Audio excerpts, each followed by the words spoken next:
Who has the best offense in the NFL? We're on to the second matchup in the first round of our bracket. It's the Green Bay Packers against the Dallas Cowboys. But first, let's check out the results from the first matchup. It was the Detroit Lions against the Philadelphia Eagles. And Lions fans, your voices were heard. The Lions move on to the second round and advance over the Eagles. But who will face them? It's between the Cowboys and the Packers, and we're going in the trenches where PFW publisher Hub Arkish and senior editor Eric Edholm hash out the argument.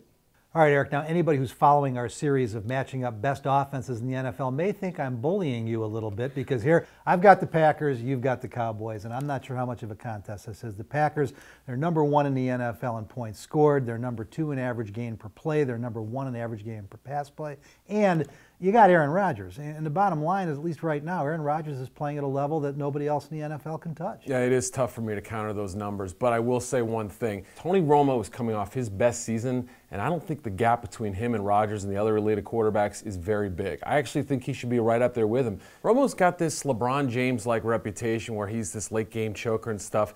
If you watch the last 12 games of last season, I thought he was outstanding, maybe the best football of his career considering what he had around him. So, look, I actually think that Romo is one of the elite quarterbacks in this league and maybe gets a bit of a bad rap. Well, interesting conversation there because I don't know about the choker thing. I hear what you're saying, but he did that for an 8-8 football team. And the bottom line with Aaron Rodgers, 122.5. That was the greatest regular season in the history of the game last year, so the gap between him and everybody is significant. But then let's look at the rest of the weapons. And I'm going to give you before you say, because I know you're going to, the Cowboys have got great weapons. Yeah. But you look at the Packers with Greg Jennings and Jordy Nelson and Jermichael Finley, and then you throw in Jones and Driver, and even James Starks will get some things done for you. They do whatever they want, whenever they want to do it, and they occasionally even run the football fairly well. I agree. The depth of that wide receiver group up in Green Bay, it's impressive. Yeah, they run the ball well against 5 and 6 defensive backs, but the Cowboys can do it against 8-man fronts too. They've got DeMarco Murray, and they've got a change of pace guy in Felix Jones. But I really think the top 2 for the Cowboys of Miles Austin and Dez Bryant, especially with Bryant likely to break out this season. I think this is the year.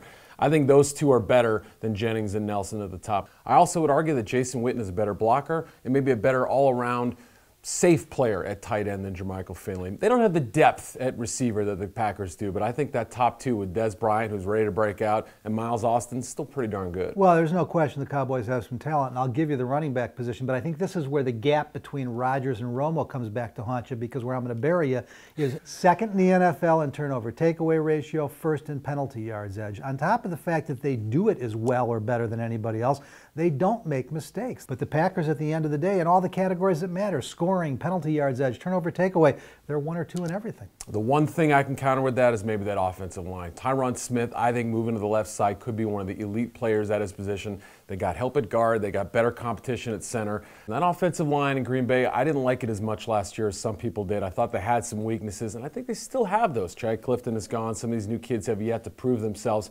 Who's the backup quarterback? Matt Flynn is gone. If Rodgers goes down, and he has had concussions in the past, hey, listen, Cowboys can come back with Kyle Orton if Tony Romo gets hurt. I know you're holding back. I know you want to say something about Orton, but I like that backup situation far better. So you still got to consider all 53 guys on the roster here. No, you know what I want to say? I'm going to give you the backup quarterback. You're right about that, but does that make the offense as good if the backup quarterback has to play? This is a tough one because the Cowboys do have that unique talent that may eventually make them competitive. I'm just not sure they are yet. Hey, I tried my best. So who moves on to the second round, the Packers or the Cowboys?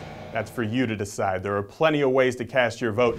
Leave a response on YouTube or Twitter, or take part in the poll on our Facebook page or at ProFootballWeekly.com.